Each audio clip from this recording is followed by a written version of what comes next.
ప్రియమైన దేవుని ప్రభువైన యేసుక్రీస్తు వారి పేరట మీ అందరికీ వందనాలు. ప్రభువు పేరట మీ అందరికీ శుభములు, దీవెనలు కలుగునుగాక.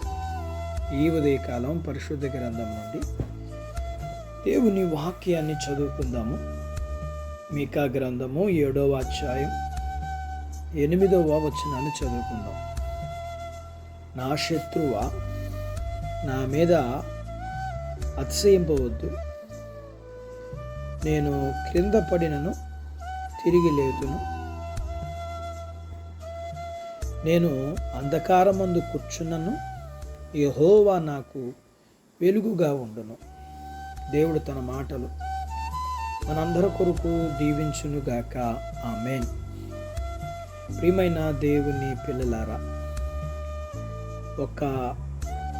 ఒక మనిషి అనగా త్రొక్కబడినప్పుడు, ఒక స్త్రీ కానీ పురుషుడు కానీ బాధించబడినప్పుడు వారు ఎలాంటి బాధనను కానీ భావనను కానీ వ్యక్తపరుస్తారు. మన శత్రువు మనల్ని చీకట్లో పడేసి మన మీద వెలుగు ప్రకాశించకుండా కొద్ది కాలం మాత్రమే అడ్డుకోగలడు. అయితే ప్రభువులో మనకు తిరిగిలేని నిరీక్షణ ఉంది. మనం ఆయన మీదనే ఆధారపడి నమ్ముకుని ఉంటే, మన యథార్థతను విడవకుండా దృఢంగా పట్టుకుంటే, మనం ఎంతో కాలం ద్రొక్కబడి ఉండిపోము. త్వరలోనే పైకి లేస్తాం. మనలను ఆవరించి ఉన్న చీకటి పటాపంచులైపోతుంది. మన శత్రువులు వెక్కిరింతలు కొద్దిసేపు మాత్రమే ఉంటాయి.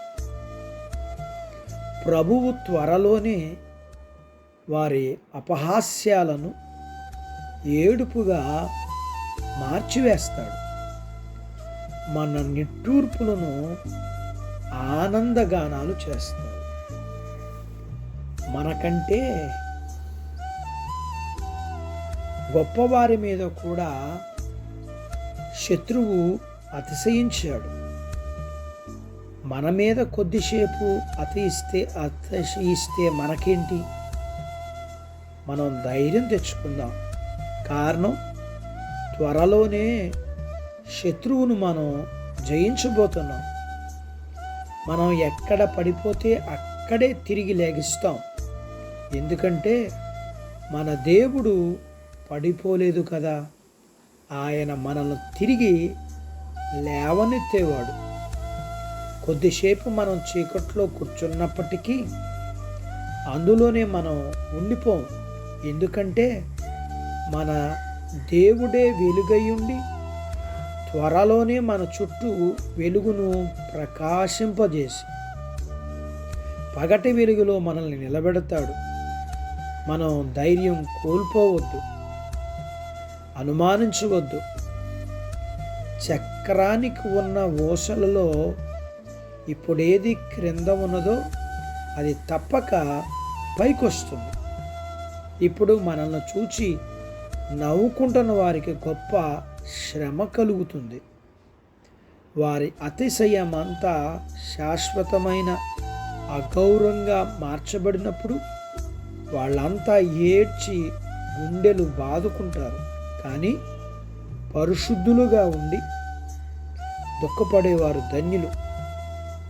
ఖచ్చితంగా దేవుడు అలాంటి వారందరినీ ఆదరిస్తాడు.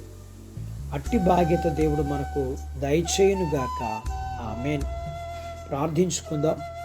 నాతో పాటు ఏకీభవించండి. మమ్ములను మిక్కిలిగా మీ పరిశుద్ధ నామమును బట్టి మీకు వందనాలు చెల్లిస్తున్నాం. ఈ ఉదయకాల సమయంలో మీ పాదాల దగ్గర మీ లేఖనాన్ని మేము నేర్చుకోవడానికి సహాయం చేశారు. నేర్చుకున్న లేఖనపు సత్య ప్రకారం మా జీవితంలో మాకు కలిగే శత్రువును బట్టి కలిగే ప్రతి శ్రమలో మమ్మల్ని తిరిగి లేవనెత్తేవాడువు నీవు. అలాంటి పరిస్థితుల్లో ఉన్న మీ బిడ్డల యొక్క జీవితాల్లో వారిని ఆదరించి బలపరిచి నడిపించే దేవుడువు నీవు. మీ కృపను బట్టి మీ బిడ్డల్ని మీరు జ్ఞాపకం చేసుకుని మీ బిడ్డలకు సహాయం చేయమని అడుగుతూ, నాయనా చిన్న బిడ్డలను, యవనస్తులను, వృద్ధులను, స్త్రీలను, పురుషులను జ్ఞాపకం చేసుకున్నాం.